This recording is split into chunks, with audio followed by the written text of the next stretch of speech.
अस्सलाम वालेकुम स्टूडेंट्स। आज का जो हमारा टॉपिक है नफ्सियाती आजमाइशों की खसूसियात, करेक्टरिस्टिक्स ऑफ साइकोलॉजिकल टेस्ट।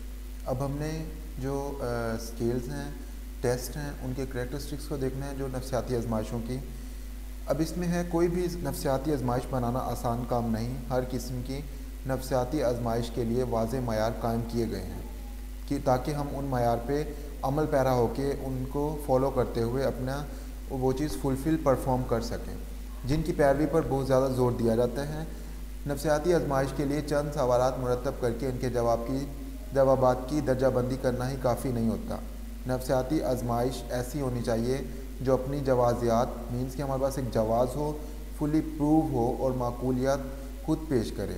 वही नफ्सियाती आजमाइश मायारी कहला सकती है जो अमेरिकी नफ्सियाती तंजीम, जिसे APA भी कहते हैं, इंग्लिश में अमेरिकन साइकोलॉजिकल एसोसिएशन भी कह सकते हैं, की पेश करदा 4 खसूसियात हैं। APA ने अपने उसमें इंट्रोड्यूस करवाया APA के अकॉर्डिंग अमेरिकी नफ्सियाती तंजीम। अब इसमें इन्होंने अमेरिकन साइकोलॉजिकल एसोसिएशन ने 4 तरीके स्टेप्स बताए हैं जो कि करेक्टरिस्टिक्स के। इन खसूसियात की मौजूदगी का तस्करा आजमाइश के किताबचे मैनुअल में किया रहता है।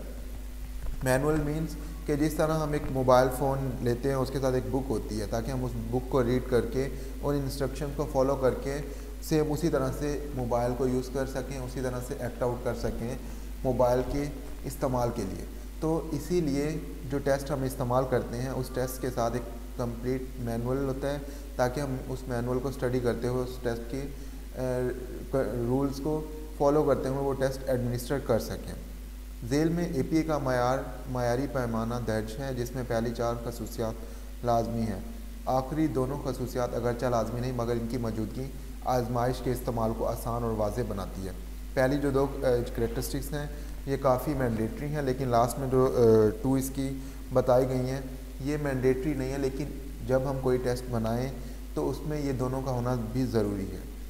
अब इसमें जो 4 चीज़ें हैं, जो 4 करेक्टरिस्टिक्स हैं, मायारियत, मारूजियत, एतबारियत, माकूलियत, स्टैंडर्डाइजेशन कह सकते हैं, ऑब्जेक्टिविटी, रिलायबिलिटी, वैलिडिटी। अब इसमें फर्दर देखें 1 बाय 1। इसके अलावा कारकर्दगी, एफिशिएंसी और इस्तेमाल में बासहूलत, यूज़ेबिलिटी किसी भी आजमाइश की इजाफी खसूसियात है कि जो पर्सन उसे एडमिनिस्टर कर रहा है, यूज़ कर रहा है, वो पर्सन ट्रेंड हो और उसकी एक्सपर्टीज़ हो जो कि उसे इस्तेमाल कर सके।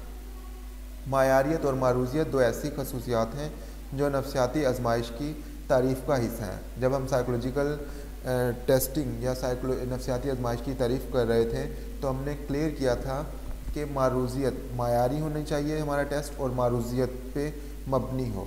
तो ये 2 चीज़ें ही उसकी तारीफ़ को पूरा कर रही हैं, क्योंकि नफ्सियाती आजमाइश से मुराद का किरदारी नमूने की जाँच का मायारी और मारूजी पैमाना है कि किरदारी नमूने की जांच हमारी बिहेवियर सैंपल जिसे कह सकते हैं, या वो बिहेवियर आइडेंटिफिकेशन या बिहेवियर में जो डिस्टर्बेंस क्रिएट हो रही है तो उसे आइडेंटिफाई करने के लिए हम इसका सहारा ले सकते हैं, इस मेजरमेंट स्केल का या इस पैमाने का।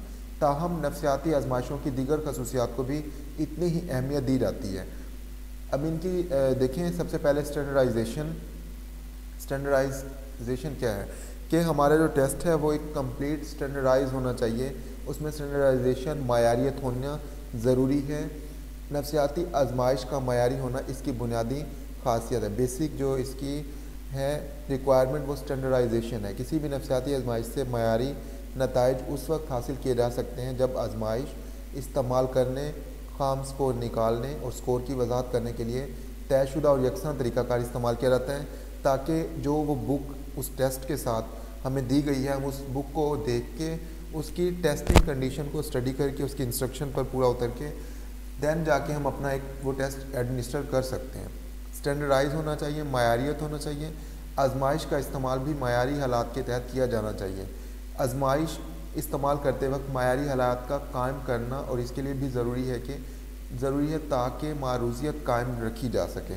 मायारी हालात के लिए ज़रूरी है कि जहनी आजमाइशों में दी गई हिदायत मनोन अपनाए जाएँ, जो उस टेस्ट में बताया गया है, जो इंस्ट्रक्शन दी गई हैं उन इंस्ट्रक्शन को फॉलो किया जाए। उसमें कोई रद्दोबदल नहीं हो सकता, क्योंकि APA के मैनुअल के अकॉर्डिंग जो जो इंस्ट्रक्शंस हमें बता दी गई हैं हमने उसे फॉलो करना है। उस इंस्ट्रक्शन में हम जो है 99 to 100%, मीन्स कि हमने एक्यूरेट उसे एडमिनिस्टर करना है। ये हिदायत हर आजमाइश का लाजमी हिस्सा होती हैं, क्योंकि हर टेस्ट, जो भी टेस्ट हमें बताए गए हैं, उस टेस्ट के साथ जो भी मैनुअल होता है उसमें इंस्ट्रक्शन ज़रूर होती हैं, जिसमें इस्तेमाल के लिए ज़रूरी लवाजमात, वक्त का दौरानिया कि हमने उस टेस्ट को अप्लाई कैसे करना है, उसके लिए जो इंस्ट्रूमेंट हैं वो क्या कौन से इस्तेमाल करने हैं, टाइम ड्यूरेशन, ज़बानी हिदायत और इब्तदाई अमली मुजाहरे के बारे में भी तरीक़ाकार दर्ज होता है। इसके अलावा आजमाइश के शुरा के मुतवक्का सवालात और इनके मौजू जवाबात भी लिख दिए जाते हैं। मायारियत के लिए इनकी पैरवी करना लाजमी है। आजमाइश का इतलाक़ करने के बाद जवाबात की स्कोरिंग, मीन्स कि इसमें स्टैट भी एक रोल प्ले कर रहा है कि हमने स्टैट को भी इसके साथ लेके चलना है। हमने सैम्पलिंग, मीन्स इस तरह से हमने एक स्कोरिंग करने के लिए स्टैटिस्टिकल मैनुअल को भी देखना पड़ता है। स्कोरिंग और वजाहत में भी तयशुदा मायारी तरीके के मुताबिक की जाती है। अब ये जो टेस्ट है, ये स्टैंडर्डाइजेशन में काफ़ी चीज़ें आ रही हैं, लाइक नॉर्म के नॉर्म्स क्या चीज़ है, नॉर्म्स में क्या क्या चीज़ें हैं। अब नॉर्म के आगे इकसाम आ रही है, नमूई नॉर्म, डेवलपमेंटल नॉर्म, दरों ग्रोही norm, within group norm. इसके बाद है जी जहनी उम्र आ रही है, मेंटल एज, नकाइस, डीमेरिट्स देख लें कि इसमें इसके डीमेरिट्स क्या हैं। ग्रेड नॉर्म में अब इसमें एनालिसिस बताया गया है, तरबियती मयार, ऑर्डिनल स्केल, दरों ग्रोही norm, within group norm, शुमारियाती तरीका। अब स्टैटिस्टिकल मेथड ये हमारा नेक्स्ट लेक्चर होगा। एक स्टैटिस्टिकल मेथड प्रॉपर आपको क्लियर कर दिया जाएगा कि स्टैटिस्टिक्स किस तरह से रोल प्ले कर रहा है हमारे इन साइकोलॉजिकल टेस्ट में। जब हम कोई भी टेस्ट अब इम्प्लीमेंट करते हैं या कोई भी मैनुअल बन के आता है, उसमें स्टैटिस्टिकल मेथड को किस तरह से हम यूज़ करते हैं, ये नेक्स्ट लेक्चर में हम स्टडी करेंगे। फ़िलहाल जो हमारा ये लेक्चर है उसमें आपने कंसंट्रेट जिस टॉपिक पे करना है उसमें आपने जस्ट स्टैंडर्डाइजेशन को स्टडी करना है, जो कि यहाँ तक एंड हो रहा है। इसमें आपने स्टैंडर्डाइजेशन का आपको आइडिया होगा, आप कंप्लीट पढ़ लेंगे और आपने अपने ही वर्डिंग में इसे अटेम्प्ट कर लेंगे कि बेसिक स्टैंडर्डाइजेशन जो कि फ़र्स्ट कैरेक्टरिस्टिक्स है वो है क्या।